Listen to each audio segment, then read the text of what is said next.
आधी रात में कुएं के पास बैठी वो चुड़ैल मुझे घूरे जा रही थी और मैं डर से कांपने लगा। दोस्तों, ये सच्ची घटना मेरे पापा के साथ घटी थी।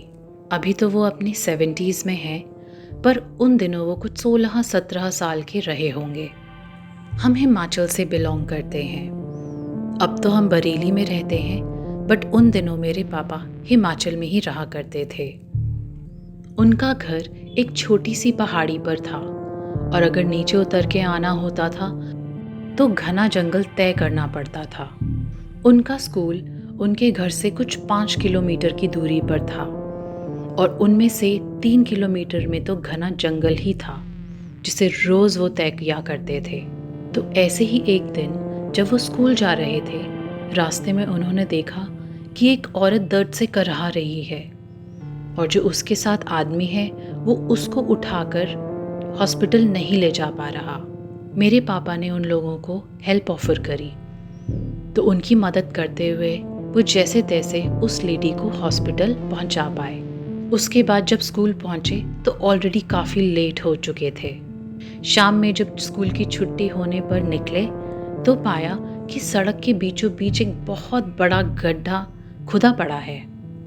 अब उनका रास्ता लंबा हो गया, पर उन दिनों ऐसा होना तो एक आम बात हुआ करती थी और कोई तरीका भी नहीं होता था घर वालों को इन्फॉर्म करने का कि क्यों लेट हो रहे हैं।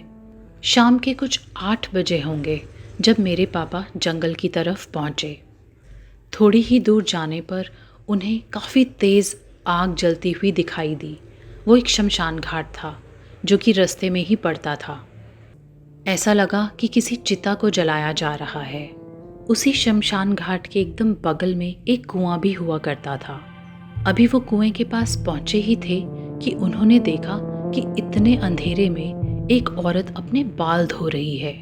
दूर दूर तक कोई भी नहीं था। तो मेरे पापा को यह देख के बहुत अजीब सा लगा और वो जैसे ही उसके साइड से गुजरे, उस औरत ने अपने बाल पीछे झटके और पापा को घूरना शुरू कर दिया। पापा ये देखकर हैरान थे कि वो औरत वही थी जिसको उन्होंने सुबह हॉस्पिटल छोड़ा था। उनकी रूह कांप गई। तब उनको जाके सारी बात समझ में आई। वो औरत सुबह ही गुजर चुकी थी हॉस्पिटल पहुंचने के बाद और ये उसी की चिता थी जिसको जलाया जा रहा था। उसका भूत आकर यहाँ बैठा हुआ था। उन्होंने जैसे ही उस औरत को डरते डरते क्रॉस किया, पीछे से आवाज़ आई, कमल, जो तेरे पास चने की पोटली है उसको तो मुझे देता जा, मैं वो ही खा लूँगी। मेरे पापा का नाम कमल ही था और वो अब और डर गए। अब वो काफ़ी तेज़ी से चल रहे थे, लेकिन एक ही सेकंड में वो औरत उनके सामने आ खड़ी हुई। उसके पैरों पर मेरे पापा की नज़र गई तो पाया पैर ज़मीन पर तो हैं ही नहीं, हवा में हैं। वो एक साया ही था। काफ़ी लोगों से उन्होंने सुना था कि ऐसे कोई साया या कोई चुड़ैल पीछे पड़ जाए तो उसकी एक ना सुनो, अपने रास्ते पर ही चलते चले जाओ।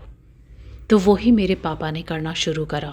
वो चुड़ैल कभी आके उनके सामने लेट जाती, कभी खड़ी हो जाती और एक ही बात बार बार दोहरा रही थी, कमल, ये चने तो तुझे मुझे देने ही पड़ेंगे, नहीं तो मैं तुझे जाने नहीं दूंगी।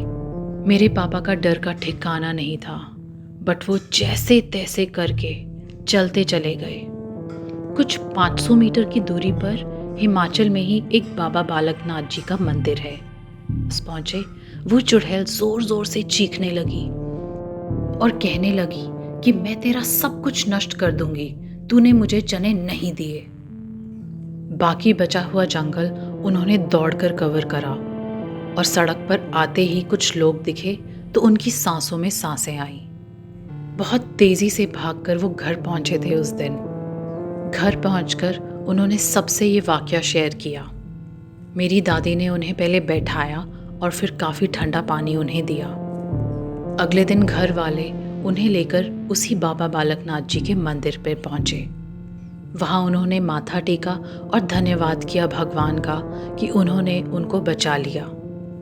दोस्तों, अब हमारा हिमाचल का वो गांव वैसा रहा ही नहीं। सारे लोग पहाड़ से उतरकर नीचे आ गए हैं, सबने पक्के मकान बना लिए हैं। लेकिन बाबा बालकनाथ जी का जो मंदिर था अब वो और विशालकाय हो चुका है। सारे लोग आसपास के वहाँ अभी भी माथा टेकने जाते हैं और उनको दिल से मानते हैं। लेकिन ये माना जाता है कि हिमाचल में कभी भी आधी रात को बाहर निकलना खतरे से खाली नहीं होता, क्योंकि जहाँ पहाड़ होते हैं, बहुत सारे मंदिर होते हैं, देवी देवता होते हैं, वहीं ये सारे प्रेत भी हुआ करते हैं।